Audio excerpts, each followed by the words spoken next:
Police at this point, Marius, are confirming that that pedestrian has died. We know he was walking down the road, according to police, when he was struck by that car. They've already fixed that glass door where this happened just a few hours ago. The guy managed to get through this glass door. We want to give you an idea of the force associated with all of that water. You can see beside me here, it's knocked down this fence. It took down that pillar. People around here say it just came out of nowhere. They are heartbroken. They say Billy Allison was kind, energetic, funny, and they say they can't believe that he lost his life all because of a parking spot. There's a mix of a little bit of disappointment, but also supporters are telling me they remain cautiously optimistic. A lot of those emergency officials that were on scene have cleared, but you can see that car, one of the cars that was involved in this, just behind us. It was certainly well attended. More than 600 people let into that ballroom. NC State saying another 600 or so had to be turned away. And then, of course, there were the protesters. No justice, no peace. More than an hour before the two conservative speakers were set to take the stage, protesters gathered. No justice, no peace. They marched into the student union and took over the lobby. We are here to lift our voices. We are here to speak up for what matters. We are here to speak up against hate. The event, entitled Culture War, was put on by Turning Point USA.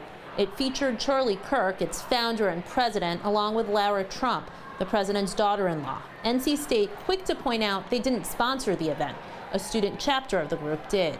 We all know what it means, and none of us agree with it. So it's important that we send this message together.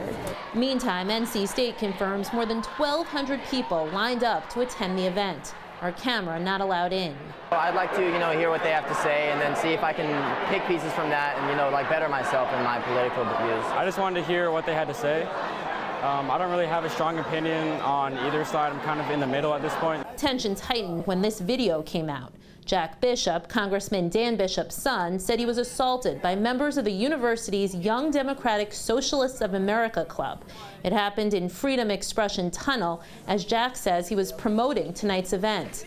NC State confirms a complaint was filed and that they're investigating. That event wrapping up around 9 o'clock or so. Now, despite some words being exchanged between both sides, things stayed peaceful. Live at NC State, Amy Cutler, CBS 17 News. This indictment has been years in the making. Tonight I had the chance to speak with a couple of families who bought these service dogs, and they say they are one step closer to getting justice. It would give me a sense of independence. Caitlin Ranheim had high hopes for her service dog, Boone. The Raleigh teen has cerebral palsy. There was always a fear of I was going to fall.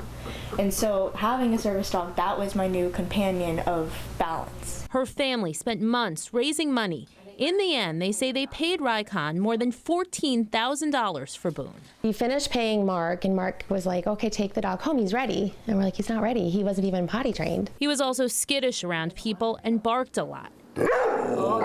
Caitlin's mom, Deanna, says she kept going back to Mark Mathis, the owner of Rycon. Then the nonprofit closed. We didn't receive anything that we were promised. Catherine Eval tells a similar story. She also fundraised, ultimately paying $15,000 for her service dog, Einstein.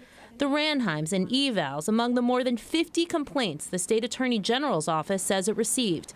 CBS 17 has been looking into the case for 3 years.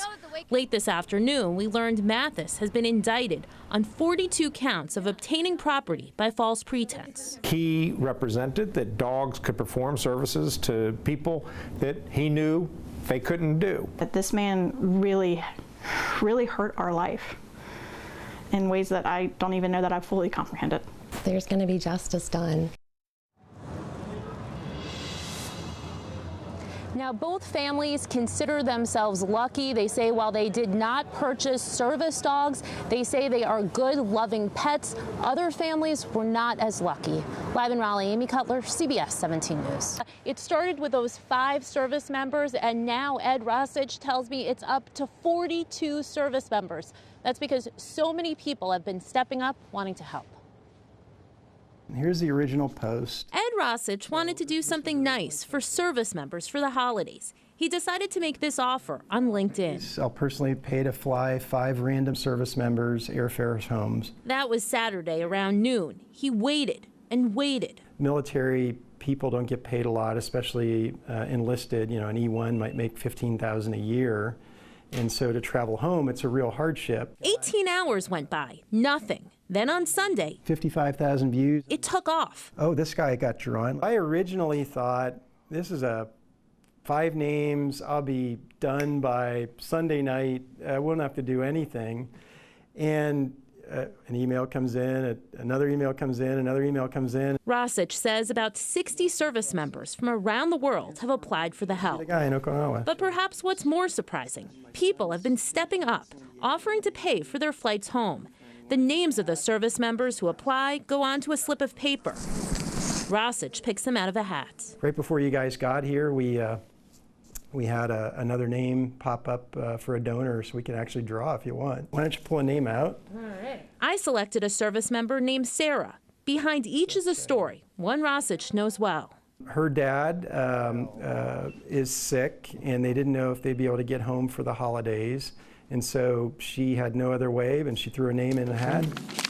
Not exactly a high-tech process for the owner of a software company named Dude Solutions.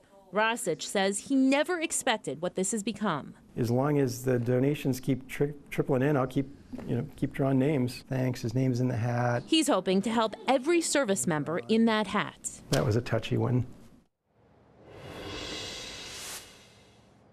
A gesture that has led to so much more. Now, Rosich says he'd like to keep this going. He is considering a website moving into next year. But first things first, that's this year and helping all of those service members in that hat. For a look at that LinkedIn page and more on how you can help, you can head to our website, cbs17.com. Live in Cary, Amy Cutler, CBS 17 News.